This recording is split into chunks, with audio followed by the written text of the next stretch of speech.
Yeah. So you're right. We are policy wonks. We absolutely love getting into the weeds with planning commission and city supervisors and local communities. I think when you care about the problem set, you want to hear people and you want to, talk with them and collaborate on ways to build more middle class housing. In the city of San Francisco, we largely entitle our projects under a subsidiary of multifamily, which is group housing. And then we had this high-rise project we were going to build where the entitlement process could have taken 4 to 5 years. For the listeners, an average project in San Francisco of, call it 100 units or more, takes 9 years to build.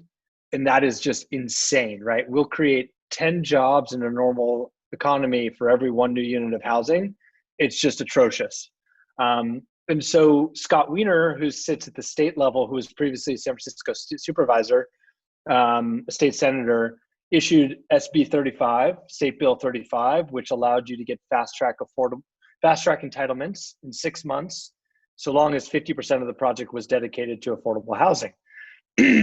Now, this was largely a tool that was being used by affordable housing builders who were 100% affordable, who had low-income housing tax credits.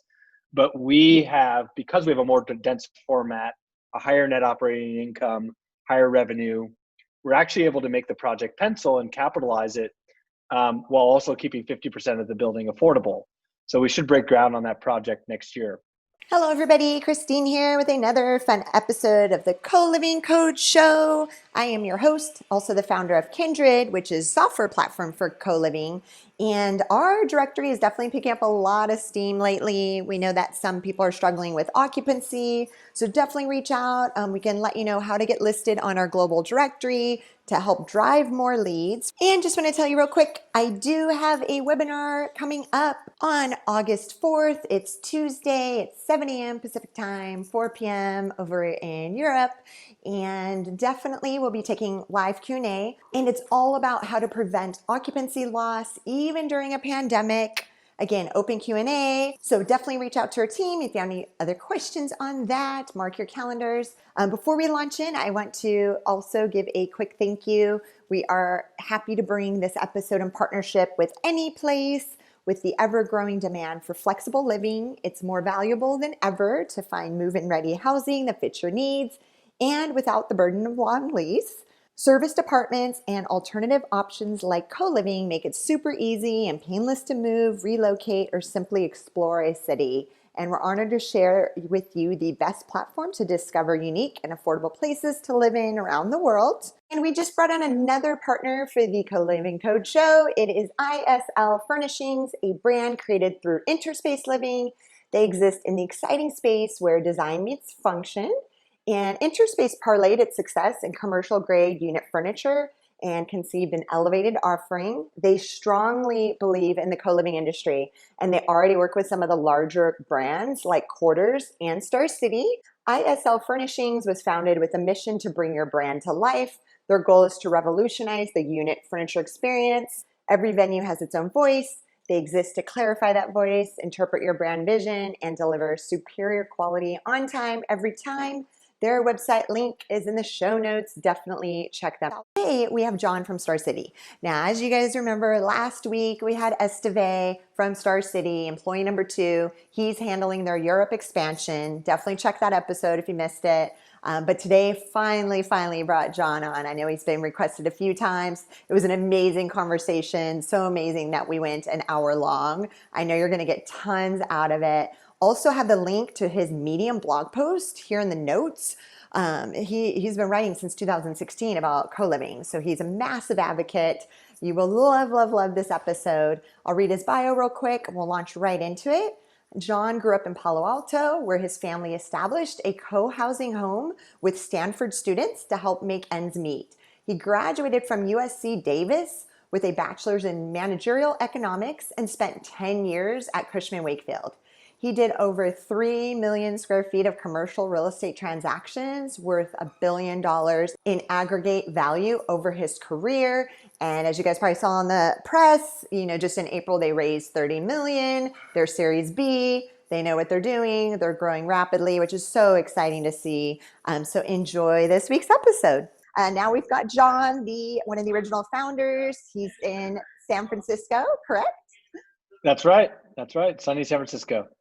Nice. And then I know we were joking around right when we started. You were asking about my background, which is not real. So maybe I know yours is real right now, but maybe show you what you're showing.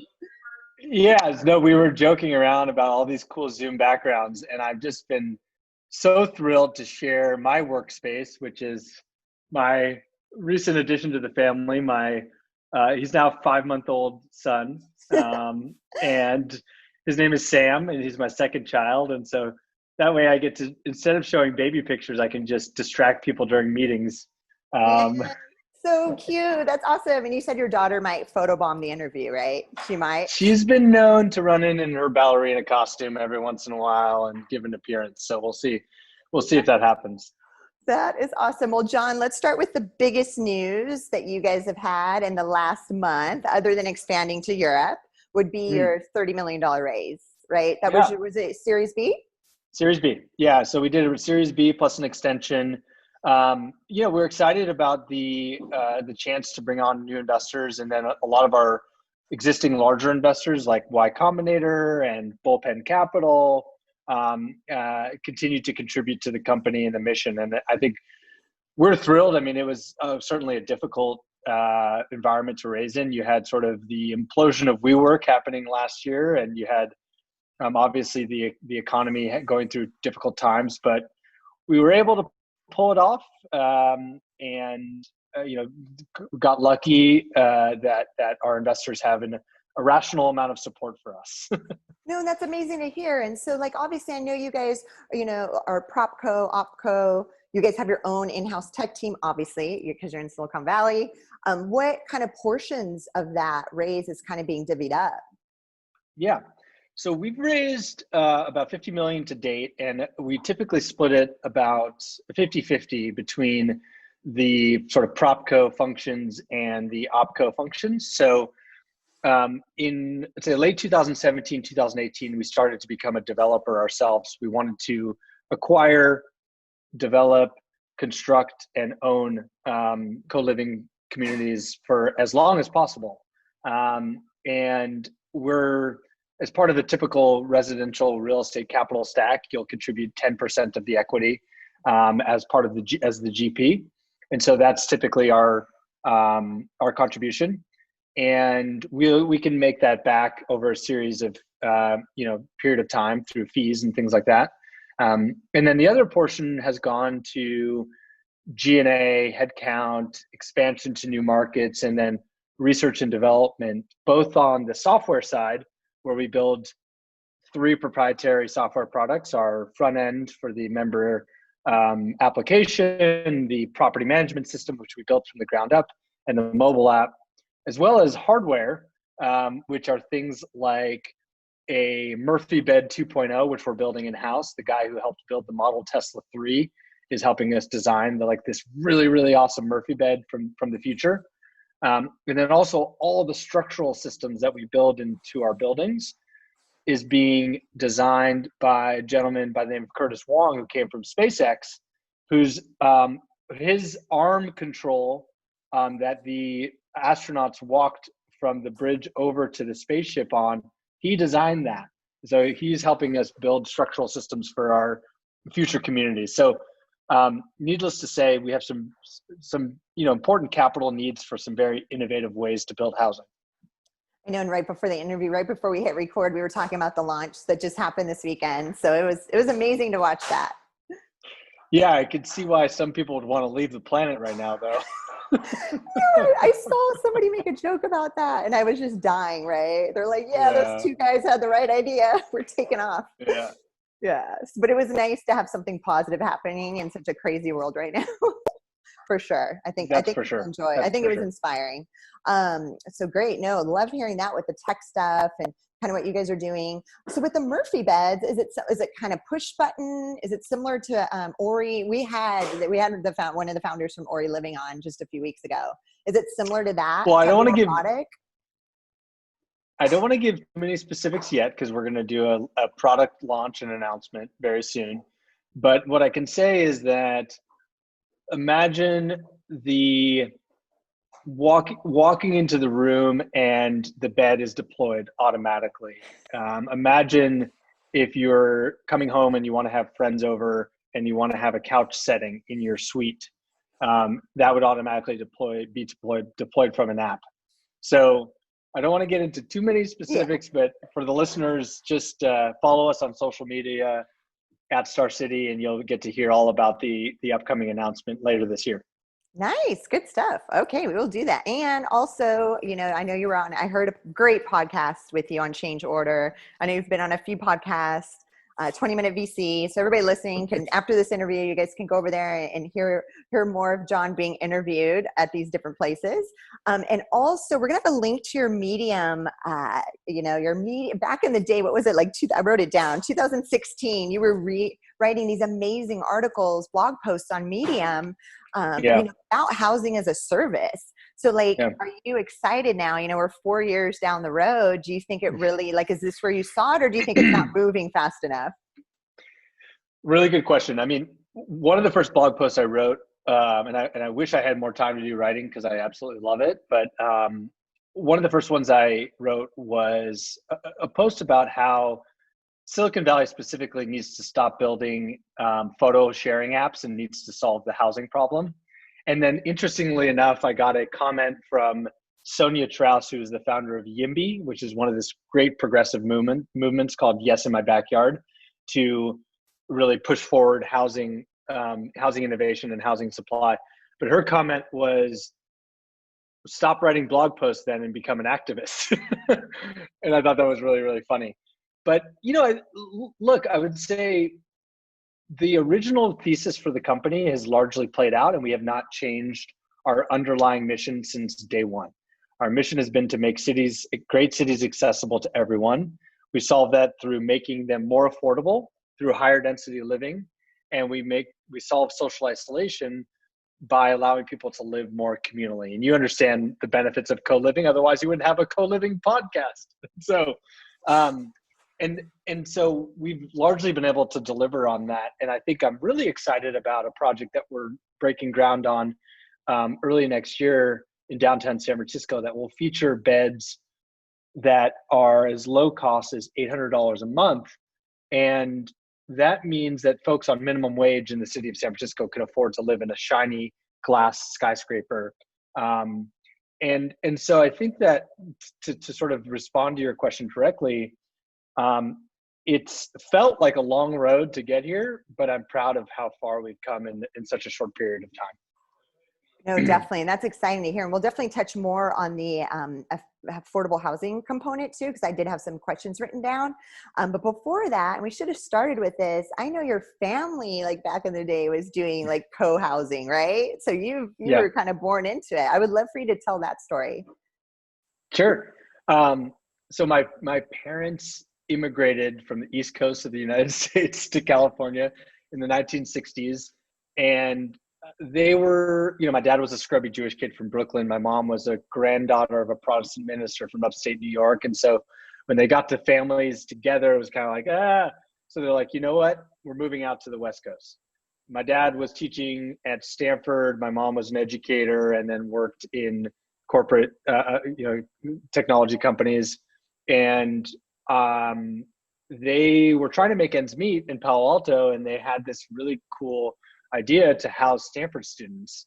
And so from a very young age, we had anywhere between 5 to 10 people living under one roof. And for my parents, it was a cheap way to get childcare.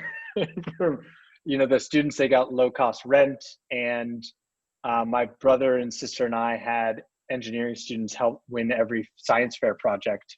And so that was like a great hack.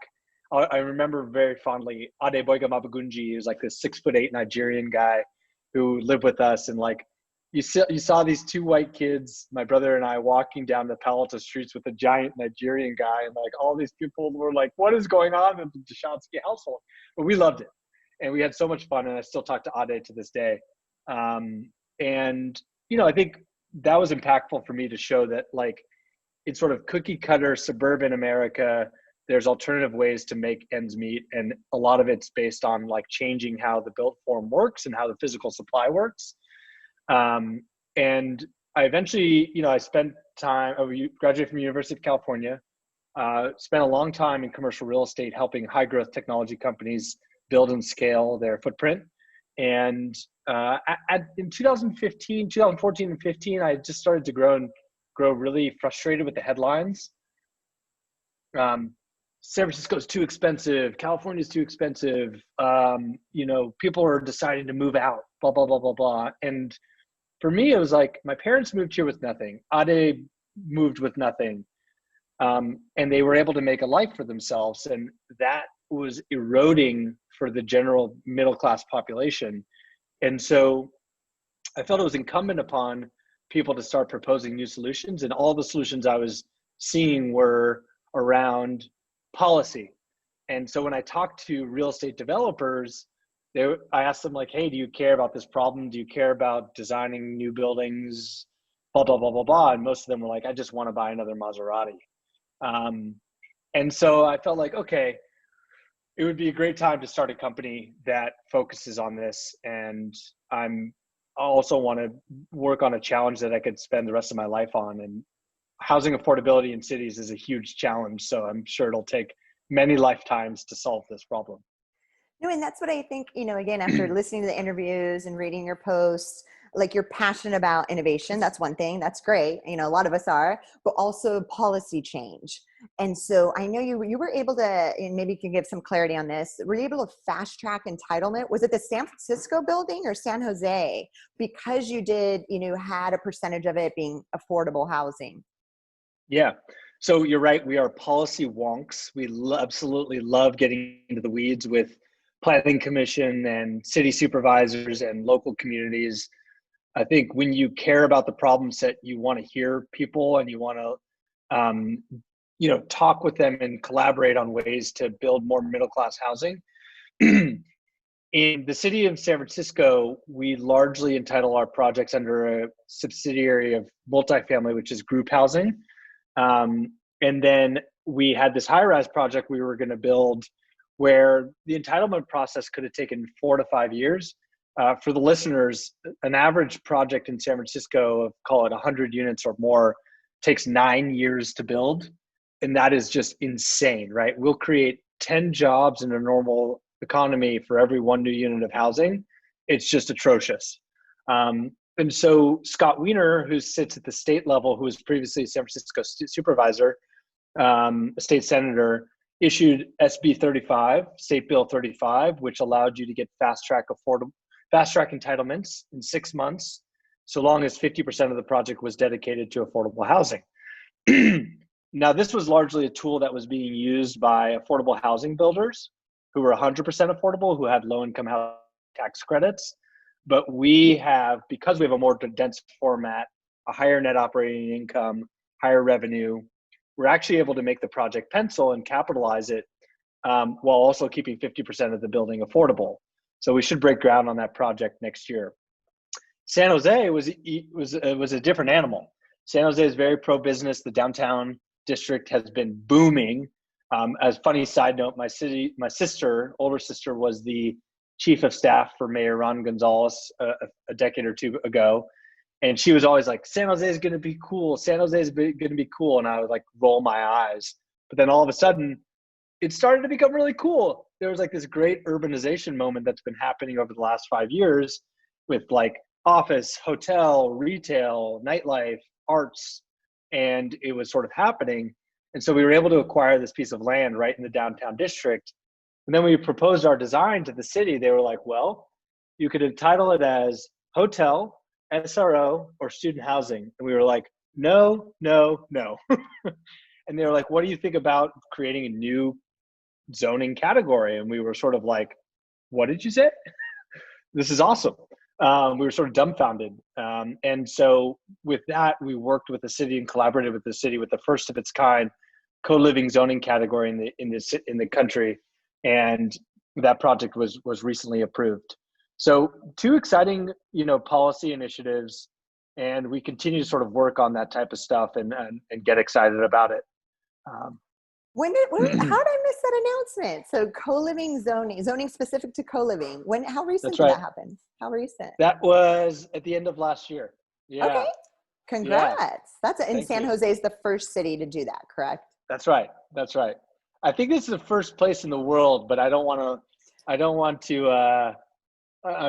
Maybe you should fact check that. But Okay. I'm pretty sure it's the first co-living zoning in the world. I'm pretty sure you're right, but if anybody, just feel free to comment or reach out to me if that's not the case. But I think you're exactly right. So congrats on that. That's an amazing accomplishment. And when they zone it co-living, out of curiosity, because I know when it's like a hotel zoning, it's the taxes are insane, right? Right. So where do the taxes fall when it's zoned as co-living? So we are a long-term renter. We do not do short-term rentals. We do minimum 3 month stay, but most people stay for 12 months or longer. So this is very much viewed as a multifamily product. So it's taxed in the same way as a normal apartment building would be taxed.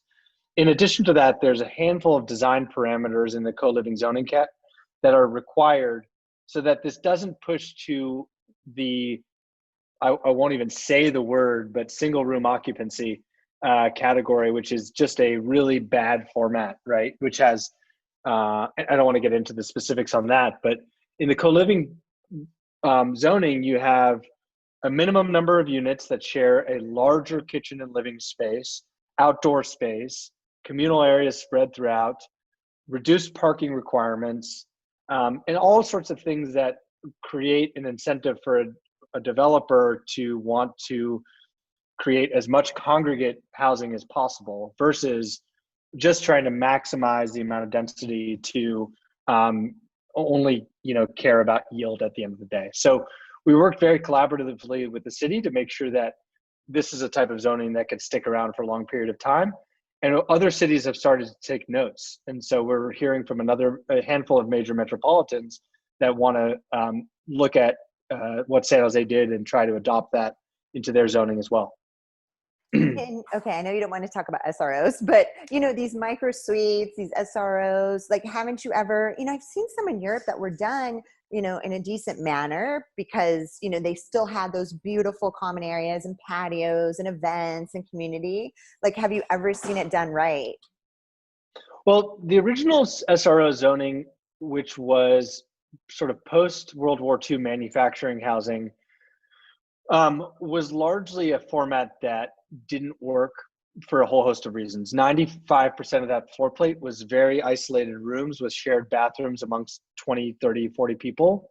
And then 5% of that was circulation space, which meant that the large number of the residents would actually end up just using the street as their living room.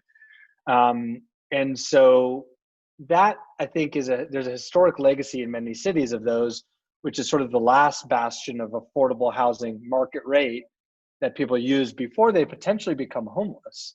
So there's a lot of nonprofits who really care deeply about retaining SROs for an affordable housing stock at a market rate basis.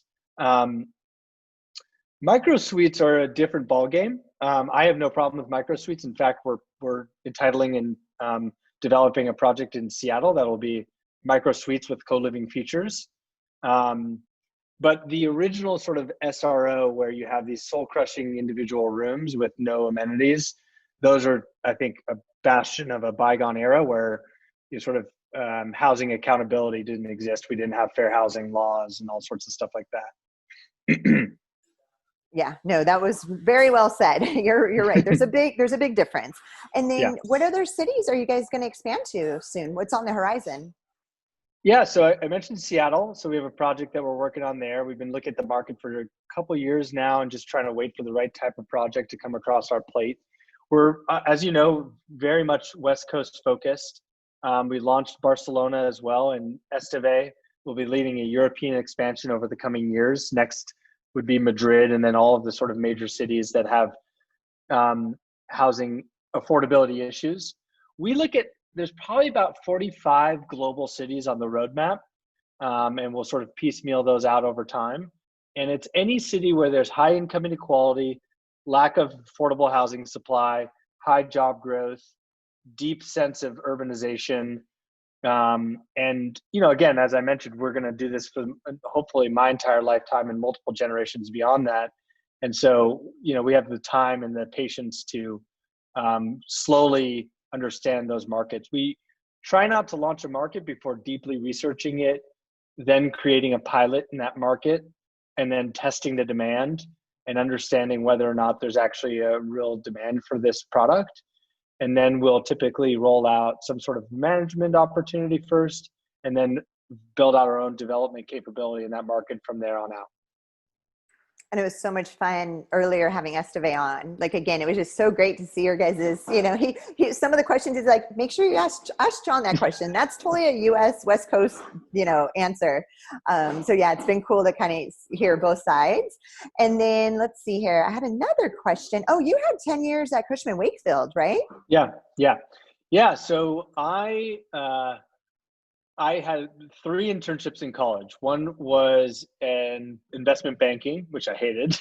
The second, the second was at a snack shop at a lake near the shoreline of the Bay Area, which I didn't do a very good job at. And then the third was as an intern at Cushman and Wakefield. And I can remember, these guys and girls in like very nice suits and with headsets, and they were driving fancy cars. And I was like, I'm poor, they're not, I want to do what they're doing. So I started in 2006, right before the last recession. And as you know, the bottom dropped out in 2008. And at the same time, a lot of my friends were starting startups. And so one of my favorite stories is a good friend of mine, Trip Adler, who I grew up with in Palo Alto, came to me and he's like, hey, John, I raised $10 million and I started this technology company. I need to find and build an office and do all these things. And you wear a suit every day and you do real estate. So I'm assuming that you know what you're doing. So can you help me do this? So I did his deal. Then I did a bunch of other Y Combinator companies, Weebly, Optimizely, Cruise Automation. The list goes on and on, Zenefits. Bunch of crazy unicorns. And I think throughout that time, I learned a lot about entrepreneurship. I learned that, there's a lot of sort of like the public information, but then there's the ups and downs internally. I learned a lot about how to scale the team. I learned a lot about fundraising, so much over that 10-year period of time. But the most resounding thing for me was I need to start something myself. I think the other thing about Cushman and Wakefield that I really loved was really understanding like a sales routine, polish, how to really approach fundraising, investor relations, institutional caliber, business people, and, really an attitude towards you come into the office every day, you're there really early, you're getting your stuff done, you stay late, you work hard, all of those really, sort of fundamental things that I really needed coming out of college. I had an amazing mentor, JD Lumpkin, who's still an executive, I think, chairman there. And he was very, very grateful with his time and just teaching me the ropes and all of the sort of bad, mistakes I made early on. He was such an awesome mentor. And I also got to collaborate with many awesome people around the country at that firm. And I have friends in every city. When I was working on deals there, I got a chance to work on transactions all around the globe. And you almost always had to partner with a local team. And so you could pick up a phone at Cushman and there would always be a friend on the other line. If you went to that city, you could stay with them. And so like that network is still my network. And it really helped in the early days of building Starcity. Awesome. No, I figured that. I figured you learned a lot there, especially being there that long. And then I know I heard a stat somewhere, and let me know if this is still the case, that the average Starcity resident lives there about 18 months, and it's 150% longer than they originally thought they would live there. Is that stat still correct? Yeah, I mean, our retention rates are really crazy because I think people come in for the price and then they stay for the community. And we're like a very, very high touch community manager. We have a relationship with every single resident. We have a community experience team who takes care of all of the ups and downs of living in communal living. We have town halls to talk to people about what's going right and what's going wrong. And we our net promoter score right now, I think is in the 60s, which is the likelihood that somebody's, willing to tell their friends about their experience. And I'm proud of that. I'm proud of the member experience because the average for apartment buildings is 4. And so, I know. And so, I think that's really what we strive to be. We don't view the co-living world as hyper competitive with other co-living operators because it's such a giant market. We view it as we are really going against the status quo of mom and pop landlords who really don't care about your experience. If your water heater breaks, maybe they'll fix it in 3 days, maybe they won't. And then the giant behemoth REITs who build these shiny glass boxes in the sky that are stale. And, I remember touring with one of the major REITs, and this guy was showing me this amazing amenity space with all these gyms and pools and saunas and stuff like that. And it was 6 o'clock on a Thursday. And I was like, do you have any sensors that tell you how often these people use it? And if the sensors show that people don't use it very often, would you consider turning that into affordable housing? And he was like, no, we don't do that. We've just always built this amenity space the same way. And I was like, we're going to eat your lunch, and that's a lot of how the existing real estate industry operates, is that like the status quo is what works. And a lot of the investor base, and it's systematic, right? The investor base for a lot of these major real estate companies gets this juicy dividend, right? And so you won't even see the words research and development on these 10K reports for the annual filings for them, because if they were to try to spend any of that profit towards innovation or research and development, their investors would flee, right? So that creates a really, really great space for innovators like us and others in the co-living space to say, we're going to do it differently. We care about technology. We care about innovative ways to build housing, whether that be through modular or CLT or all these sort of different IoT integration devices that we can use these days. And our investor base knows that, and they expect that, and they're excited about building something for the long term. And so, that's the thing that I think about when, talking about how we perform against the status quo and how we perform against the incumbents in the industry. Oh, John, you're my hero. The future of living. I'm like, how is this a $200 trillion industry? It's the world's largest asset class. And it's like the last to get disrupted for whatever reason. I can tell you why. I mean, okay. I know why. Tell me why. I don't, yeah, it's not the capital markets views real estate as a very secure asset class, just above government bonds, right? As far as the yield is concerned. Mm-hmm. And so when they think about that, theoretically, change is bad, right? Because the change would signal to a reduction in safety of that asset class, right? If I'm going to spend money on innovative endeavors, if I'm an asset allocator, capital allocator, I have a venture bucket over here, which is a different part of my allocation pie. And so a lot of the incumbent real estate capital providers just view what real estate is as like a safe haven. And so it's been, I'd say the trickiest part has really been trying to thread the needle between the high growth venture capital markets who view this as asset heavy and doesn't grow as fast as your technology, mobile app, right? Only. And then your sort of real estate capital providers who view this as like crazy hyperscale as compared to a normal, garden style apartment merchant builder in any major, primary or secondary market, right? So that has been challenging. I mean, I think the WeWork case is a very important one for everybody to consider. They were an operator only for a very long time. And I think they were signaling to the market they were going to eventually build a fund to start acquiring these assets and look more like a Boston Properties or a Related Companies or one of those major asset owners. My guess is if they had solved that problem a little bit earlier on, the WeWork story would have been a lot different. And we don't have a crystal ball or a secondary universe, parallel universe that we can look into. Maybe the astronauts do, but my hunch is that if they had done that, it would have been a much different story. And so what I would say is that the lack of innovation is purely out of fear of change from the capital base. And it's taken a lot of the early co-living builders to like just jam their heads against the brick wall over and over and over again.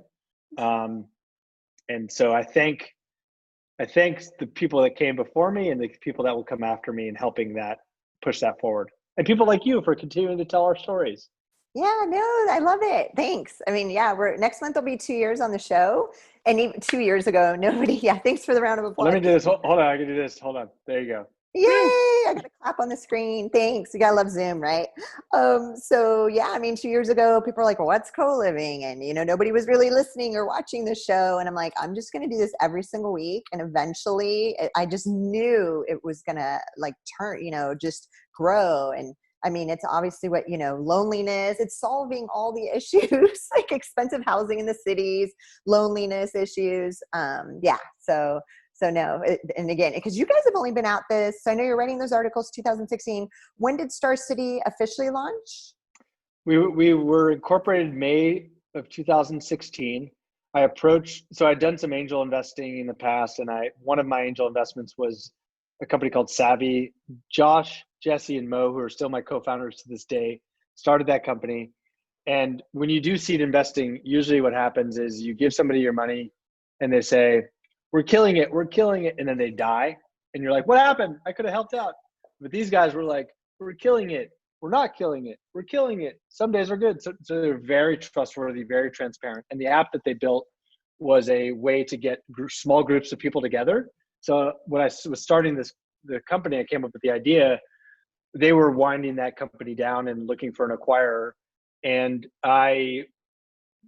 Jesse came to me and he was like, just want to let you know, we probably lost your money. And I was like, thanks. He's like, unless you can help us, raise the next round. And I was like, I'm sorry, I've got this other idea I'm working on.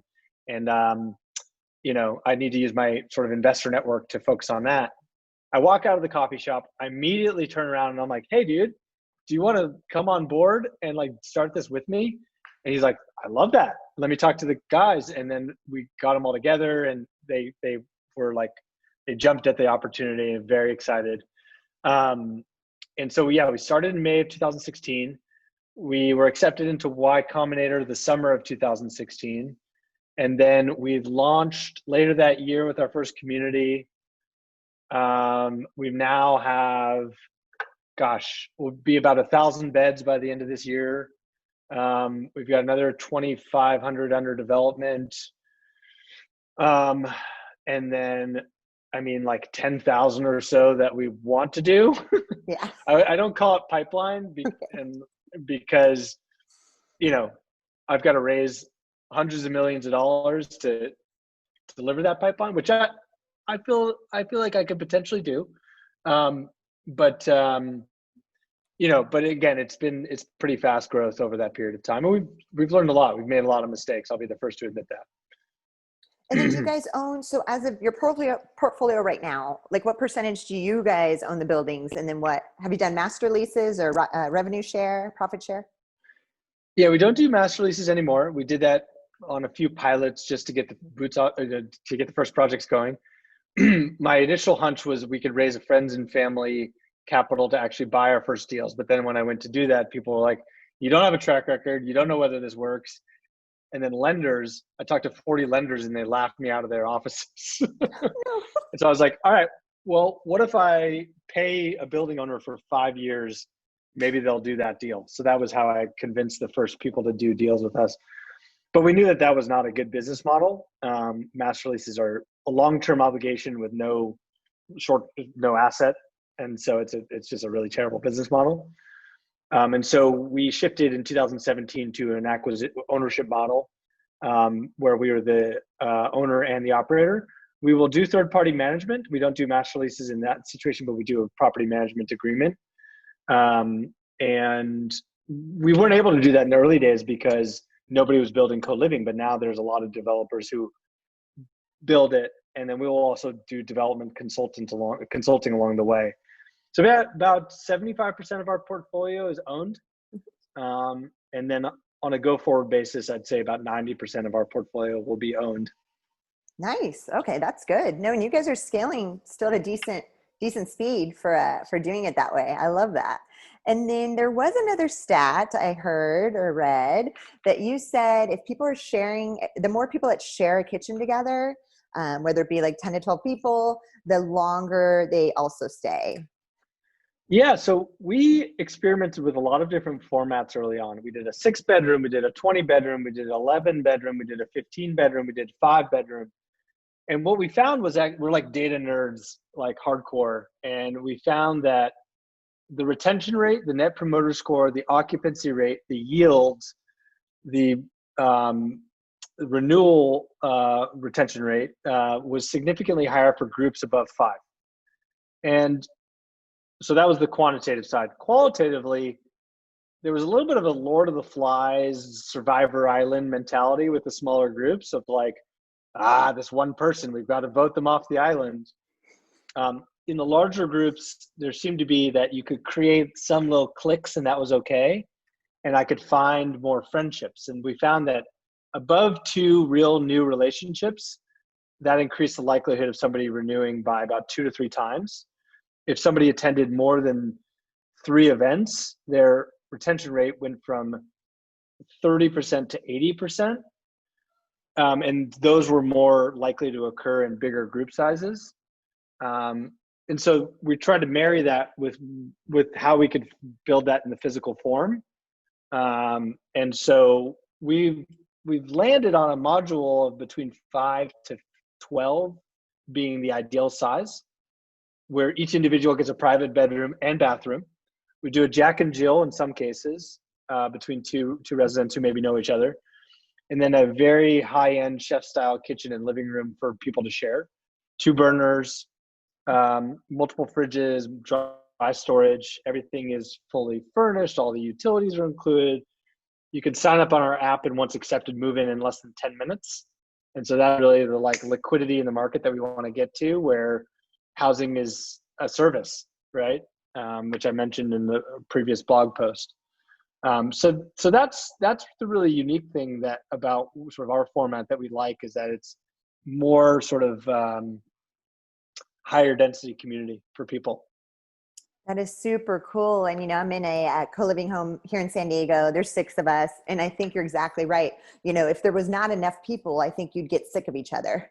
But because there's 6 of us, 2 of them work out in the garage every morning. And, 3 of us do yoga once a week. And they all, 2 are talking business over breakfast in the morning. And everybody kind of switches off, right? So nobody pairs off. It's all, everybody kind of mixes around and hangs out with different people at different times. And I think you're exactly right. So that's cool that you guys found those numbers that work well. Is there any other data? You guys are data nerds. So is there any other fun stats off the top of your head that are unique? Oh my gosh, I have so many. Let's see. Well, COVID. Let's talk about COVID real quick. I had it written down. Let's launch into COVID. Yeah. So pre-COVID, we typically had about 1,000 inquiries a week. Post-COVID, it dropped to about 500. Now we're back up to about 2,500, which is crazy. So it seems to be that either qualitatively what we're hearing is that people are like, I'm so tired of living by myself. I want to live in co-living. And also people who had higher incomes are like, you know what, I'm tightening my belt and you guys are a better cost. And or they had to move back from other places in the country. Another cool stat is our occupancy rates over the sort of the post-COVID world dipped to about the mid 80s, and then our collection rate went to about 97% average, and our retention rate jumped up to 60%. Apartment averages across the country are 80%. Collections are at 92%, and retention rates are down in the 20-30% range. So co-living is outperforming traditional multifamily, ladies and gentlemen. I love that. And when you're saying the collection number percent, 97 or whatever, that's the actual, those were the rents collected during COVID? That's right. Okay. That's right.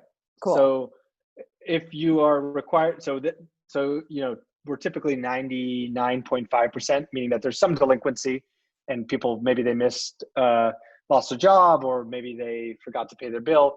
Majority of our people are on auto pay through our property management system. So having only a 3% loss when the rest of the normal multifamily market's at 8%, I think we're pretty proud of that. Other sort of data information, data nerd out. We're typically building our projects to north of a 6 to 6.5% return on cost. So that's net operating income divided by the cost to build. And then the underlying cap rate at exit is probably a 4 to 4.5. So that's about 150 to 200, in some cases, 250 basis point spread, where a normal apartment builder is looking for 75 to 150 basis points.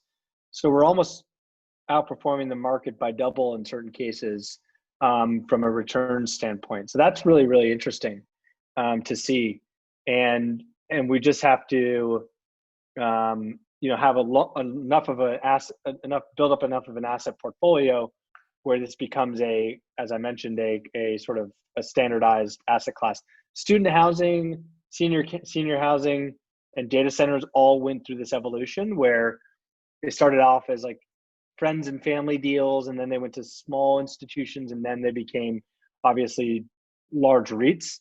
And I think you could see the co-living market, starting to get its legs in that trajectory.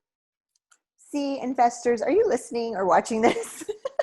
I love these stats and this data, right? I mean, it's outperforming multifamily. And I think, like you said earlier, it's, they're comfortable investing in that, and that's just how it's always been. But once they see these numbers and this history of performance, I think they're finally coming on board, these investors and financial institutions, which is really cool to see, because you nailed it. It's like, it was family and friends and little, to start out, because again, nobody knew if co-living was going to take off. But that's good. We got real numbers from John. That's awesome. Yeah. Well, and also they get sort of demographic diversification, right? So if a high-end multifamily project has an average salary of 130K, now you can, have some sort of counter-cyclical investment that fits for folks who are making $80,000, $90,000 a year, between 60 and 80, right? And so if I'm an investor, I look at diversification and risk and things like that. And so again, I think co-living can appeal to investors in multiple ways. And also there's the impact story, right? We're building less kitchens, we're wasting less space, we're having more cars off the road. So if you have a higher return and there's an impact, I mean, that to me is the holy grail. No, for sure. And some of these larger buildings you guys are doing is parking. I know they limit parking spaces, or is that just not an issue because not everybody has a car? It depends on the market. So San Francisco, no one has a car, right? So people bike everywhere or walk everywhere. San Jose, we did a special study around this because it was the new downtown region. So we did a transportation demand study about that. And we had about a third of the building gets parking. In LA, got to give people their parking spaces, right? So we are pretty heavily parked in Los Angeles, but we're starting to explore ways to do car sharing and ride sharing and things like that, partnerships. And so I think the long-term trend in Los Angeles would be more public transportation, more biking, more geographic localization around the West Side or downtown or Hollywood. And then, oh, there she is. Zoom bomb. Hello. Oh, I love the tutu. Can you say hi? Hi. Just give a little. Oh no, she's shy. This is Charlie. Just say hi. Okay. Can you hold on 1 second? I'm going to finish my meeting. Okay, we'll finish the meeting together. Yes, go for it. That works. Okay, so on one last question on the 30 million raise that you guys, and again, like massive kudos for doing that during COVID. How long was that? A 6-month process, 8 months? Oh gosh. I mean, there's two mindsets in fundraising. There's people who are either in fundraising mode or not fundraising mode. So that means like I don't talk to venture capitalists when I'm not fundraising. And then when I'm in fundraising mode, I run a process, I get the transaction done, and then I go back to work. I am not of that mindset. I think relationships are extremely important. And I think my board is a really good example. I've known most of these people nearly my entire professional career. And so when I think about who's involved, I really want to have built a relationship with those people over a long period of time. I think we started raising 12 months before we actually did the final close. And it was not an easy process by any means. Okay, so about a year total. So about a year, yeah. So about a year, yeah. So that was 12-month process from soup to nuts. Nice. And did COVID spook them at all? Did you get a little pushback? Or those numbers are impressive, so maybe not.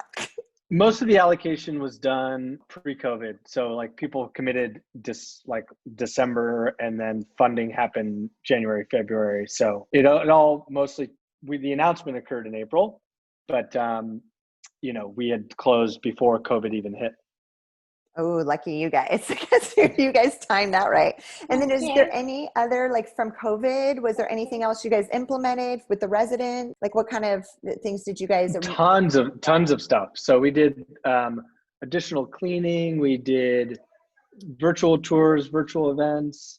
We did, we've done limiting guests. If you have a guest, you have to get written consent. We've done virtual events, everything from a virtual petting zoo to a DJ to trivia night to happy hours on happy hours on happy hours to game nights. We've increased cleaning supplies. We were the first in line at Costco. We were the toilet paper hoarders. We communicate with our members on a weekly basis just to see how they're doing.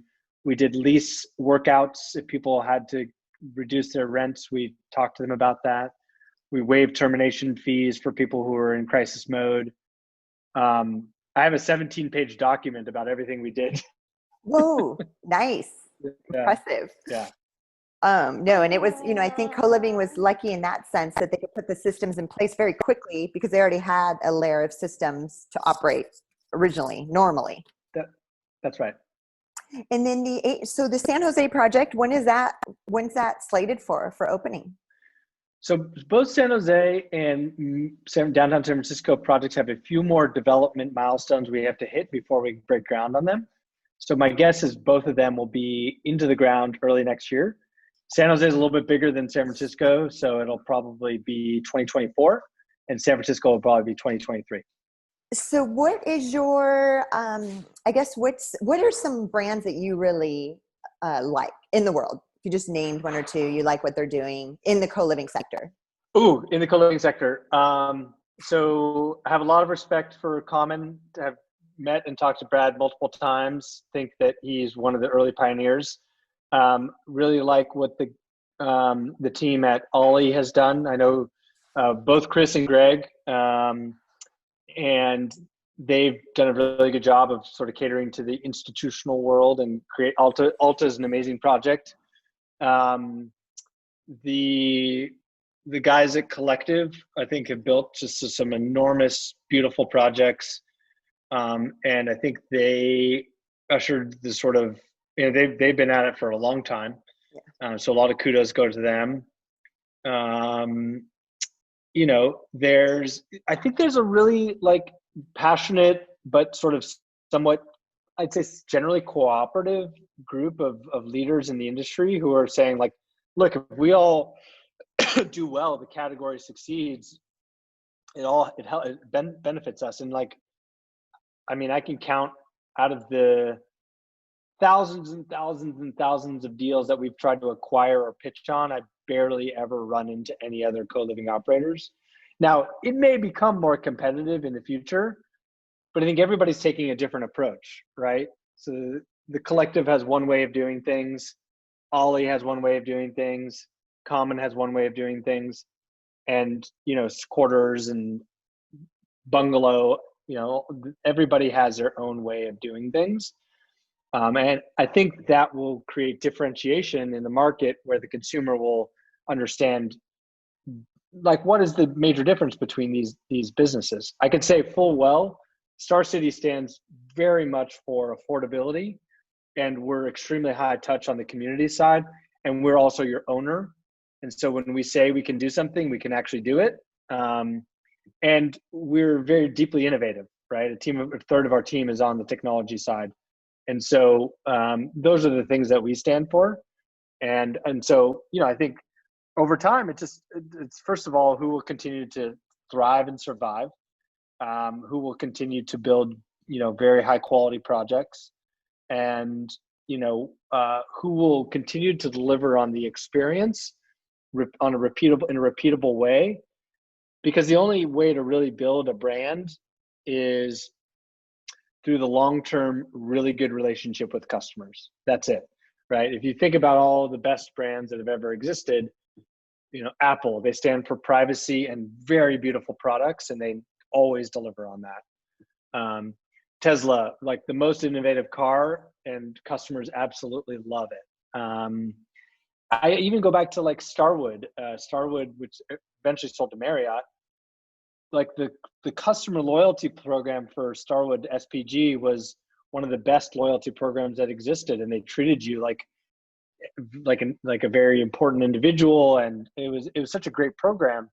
And so you think about those are built really from the top down, making sure that your employees know we care about customer experience. It's extremely important, and we don't cut corners.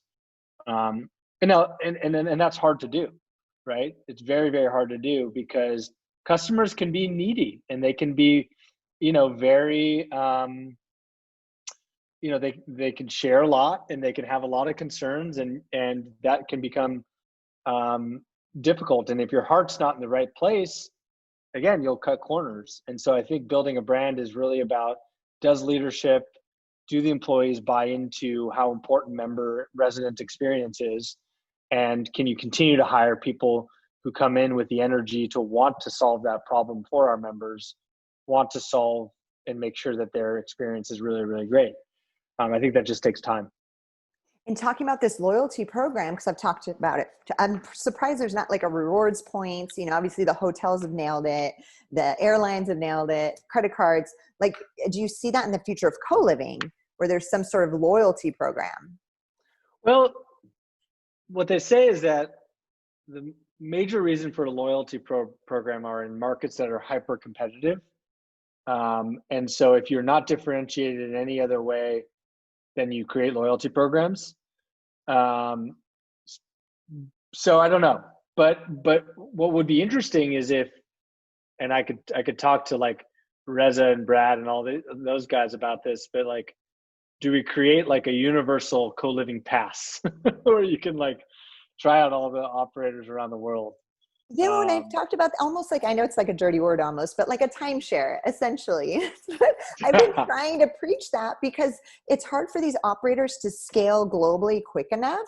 So what if you guys did that partnership, with each other, and people can use that membership or those points to jump around? Yeah, I mean, it's got to be some very smart, intelligent person who maybe or may not runs a podcast, who wants to build a minimum viable. I'll invest in your idea. I'll be your first investor. I think it's a great idea. I come up with all these ideas, and then I try to sell them. I mean, even the fractional ownership I've talked about for all 2 years, hoping somebody will run with it. Because again, nobody's going to do a 30-year mortgage these days, but would they buy a little piece of a membership, and that membership, they would own something, but they could access it anywhere in the world. So yeah, listen, everybody, I have these ideas. Maybe we'll circle back around to you, because I think that is the future also, because I think there's a lot of people that jump gateway cities really quickly, and it will only become faster, especially with remote work now. I'm sure, like, I'd love to hear, because you're in San Francisco right now, right? That's right. Yeah. So, I mean, do you see this mass exodus about to happen, where it's like Google and all these companies are like, oh, you can work from anywhere now. You don't have to work from here. What do you see with remote work doing? So I'm extremely biased on this, so take this with a grain of salt. But the 500-year trend of cities is that they become more and more dense, more people move to them. Despite some small blips on that 500-year trend, our cities have become more dense, more expensive, and so And so that is sort of the long-term trend. The data would also show that there's more people moving to Starcity. We have more demand now than we've ever had. So I can't technically answer that without saying that, like, you know, in our circumstances, it seems like there's now more demand than there's ever been. You know, I think remote work is really cool. My concern about it is only that it discounts the fact that, like, people build communities and friendships and families in places, and those are very hard to unwind. Why? Because they're great, right? Those relationships and friendships are really important. And yes, we can build a relationship over video, but it's not as high bandwidth, and it doesn't give you the same sense of camaraderie and love and, you know, compassion that a face-to-face relationship does. And so, and I also say that, like, a lot of the major technology firms are making a caveat with their "you can move to any city," which is that you will get paid at the level of the cost of living in that city, which means that those employees now have to compete on the global scale with all other employees who are at that income level, which means that, like, in a high unemployment time like today, you know, there's a lot, like, wages will go down. And so while you might be going to some place for a low rent, your wage will go down significantly as well. And I also think that we have so far to go, right? Like, I saw a stat recently, like, oh, rents are off 15%. But if you're talking about a one bedroom in San Francisco at $4,000, you know, that's like, oh, great, $3,300 a month. Whippy. That means you need to be making $160,000 a year to afford a one bedroom. And I don't see any teachers making a Goldman Sachs analyst salary right now. So I think if remote work relieves a little bit of the pressure on rent growth, I think that that's fine.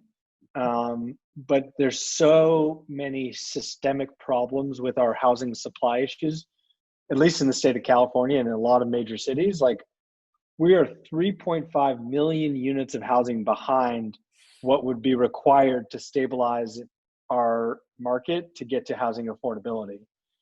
So even if, you know, a couple 100,000 people decide to leave this year, there's also a whole host of other folks who are moving in. Mm-hmm. And look, this state has always been a place where there's exodus and, you know, inflows, exodus and inflows. And largely that's been, like, low income folks who've had to, like, flee to lower cost places. So the question, I think, is if some of the high income individuals decide to move remote, perhaps that creates some stabilization to rents in some cases. And again, we care a lot about housing affordability, so I'm all for it. If it helps solve the problem, I think we're on board with that.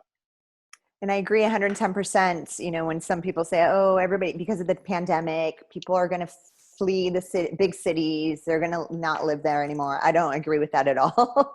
Like, there's too much social aspect, nightlife, you know, in these cities that people love, and they don't want to give that up. So, yeah. You mean you don't want to go to the same Applebee's every night? Yeah, I'll pass on that. Yeah, exactly. Nothing wrong with Applebee's. Nothing wrong with Applebee's. Yeah, no. So, okay, well, this leads to I know we were just talking about kind of a little bit about the future, but this is my last question. What is, if we fast forward 10 years, John, to 2030, which will be here in no time, we're almost halfway done. The year 2020 is almost halfway already. So 2030, 10 years out, where do you see co-living as an industry? Well, first of all, 2020 has already felt like 10 years in and of itself. So in the 5 months, I know. Look, I think I can just speak for Starcity. We started the company to give people hope. If I want to move to San Francisco to eventually build an app, or I want to move to LA because I have a script that I want to write and become a movie star eventually, if I look at the Google places to live, I become discouraged. If I'm somewhere in another part of the world, I become discouraged. And that sucks. That means that there's only opportunity for a selected group of people in those cities, and it's a small subset of people. So I believe that Starcity, and then co-living more broadly, will create a sense of hope where anybody can move to any city they want to. they get a very high quality place to live and a foot in the door, and they build an immediate network of people that can plug them into a better opportunity than what they came to that day. And that's really all I care about. Is if you were to ask people across the planet, like, do you feel like you can get your foot in the door to the best places of opportunity? The answer goes from a resounding no to a yes, because Starcity and these other co-living companies exist today. Great answer. That is awesome. Well, John, we had a great long interview. I love this. That was good stuff, especially Sorry the for data nerd stuff. And sorry for the interruption from the little ballerina. Yeah, no, that was adorable. We can have ballerinas just pop in on the show. It makes it even more fun. So awesome. Well, you have a great rest of your day and good luck. We're cheering on Starcity for sure. Thanks, Christine. Bye. Bye. Thank you so much for checking out today's episode. If you want to learn more about co-living, you could check out my book on Amazon, The Co-Living Code. And of course, if you're looking for the perfect software to power your co-living concept, check out kindred.io, KNDRD.io. And another quick thank you for our partner, Anyplace. They make it easy to book a flexible, fully furnished accommodation anywhere around the world, whether it's an apartment, co-living space, or hotel. Check them out at anyplace.com. And also ISL Furnishings. Trust your unit interiors to ISL Furnishings. They bring light to your vision.